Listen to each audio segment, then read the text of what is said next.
Hi friends, welcome back to my channel Sri Ketki Math Tutorials. Today's topic 10th class probability exercise 13.1. Previous two videos lo nenu already introduction and example problems explain చేశాను friends.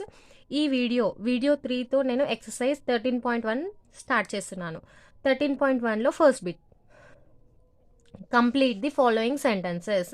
ఈ first bit మనకి fill in the blanks ఇచ్చారు friends. ఈ blanks అయితే మనము డైరెక్ట్గా ఏమంటారు conditions మనము ప్రీవియస్ నోట్స్ రాసుకున్నాం కదా, అందులో ఉన్న కండిషన్స్ చూసి డైరెక్ట్గా ఇక్కడ రాసేయచ్చు. ఎలానో సాల్వ్ చేయాల్సిన అవసరం కొన్నింటికి ఉంటుంది, కొన్నింటికి ఉండదు. అవి ఎలానో ఇక్కడ చూద్దాం. First one, probability of an event E plus probability of the event not E is equals to మనకి probability of E plus probability of E complement అని అడుగుతున్నారు.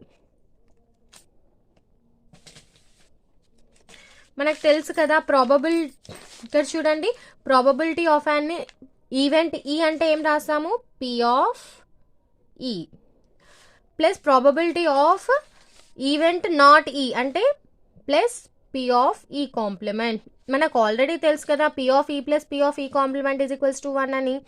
అదే ఆన్సర్ ఇక్కడ రాసేయండి 1. Okay, next the probability of an event that cannot happen is. the probability of an event that cannot happen అనేది మనం already discuss చేసాం, గుర్తుందా previous వీడియోలో. ఏ event అయితే మనకి జరగడం అనేది ఇంపాసిబుల్లో ఆ ఈవెంట్ ప్రాబబిలిటీ ఎంత అవుతుంది ఫ్రెండ్స్, ఆబ్వియస్లీ 0 అవుతుందా. సో 0 రాసేయండి. Such an event is called, ఆ ఈవెంట్ని మనం ఏమంటాము, ఇంపాసిబుల్ ఈవెంట్ అనే కదా అంటాము. నేను మీకు నోట్ చెప్పాను కదా, అందులో మనకి ఈ పాయింట్ ఉంది, ఇలాంటి ఈవెంట్ని మనం ఇంపాసిబుల్ ఈవెంట్ అంటామని. రాసేయండి.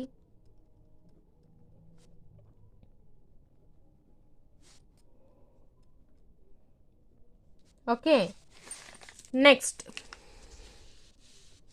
The probability of an event that is certain to happen is.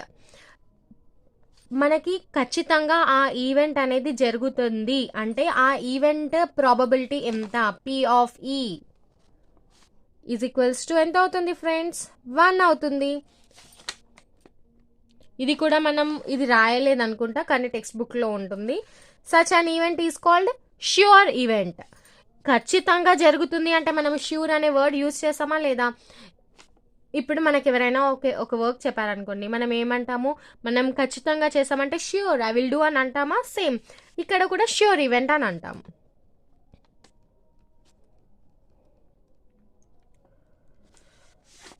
The sum of probabilities of all elementary events of an experiment is. Sum of probabilities ఇక్కడ నేను మీకు టాసింగ్ ఏ కాయిన్ ఎగ్జాంపుల్ చూపించి మీకు explain చేస్తాను problem. ఇక్కడ tossing ఏ కాయిన్లో మనకి sample space ఏమవుతుంది, H comma tea అవుతుంది. ఇక్కడ మనకి ఎలిమెంటరీ ఈవెంట్స్ ఏమొస్తాయి,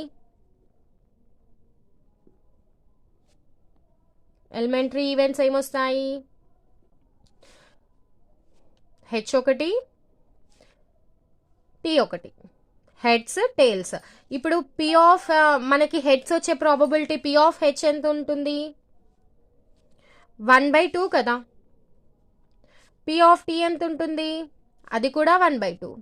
ఇప్పుడు ఈ 2 ప్రాబబిలిటీస్ యాడ్ చేస్తే ఎంత వస్తుంది, P of H plus P of T, 1/2 plus 1/2 is equals to 1. Sum of probability of all elementary events will be equals to 1. మీరు రోలింగ్ ఏ డైస్ తీసుకున్నా మీకు 1 వస్తుంది. మీరు ఏ ప్రాబబిలిటీ తీసుకున్నా all probability of all elementary events, some of probability of all elementary events will be equals to 1. Okay, so ఇక్కడ మనకి ఏమవుతుంది, answer 1 అవుతుంది. Next fifth one, the probability of an event is greater than or equal to and less than or equal to. మనం ఈ condition కూడా రాసుకున్నామా, 0 less than or equals to p of e less than or equals to 1. Same ఇక్కడ మనకు అదే అడుగుతున్నారు, probability of an event greater than or equals to 0 less than or equals to 1. అది రాసేయండి ఇక్కడ. The probability of an event is greater than or equals to 0. 0 కంటే ఎక్కువ ఉంటుంది, less than or equals to 1 కంటే తక్కువ ఉంటుంది, అంటే 0 and 1 మధ్యలో ఉంటుంది, ఇంక్లూడింగ్ 0 and 1. ఈ ఫిల్ ఇన్ ద బ్లాంక్స్ అర్థమయ్యాయే అని అనుకుంటున్నాను. ఈరోజు నాకు టైం లేక స్మాల్ వీడియో పోస్ట్ చేస్తున్నాను. నెక్స్ట్ ఒక లెంతీ వీడియోతో మీ ముందుకు వస్తాను.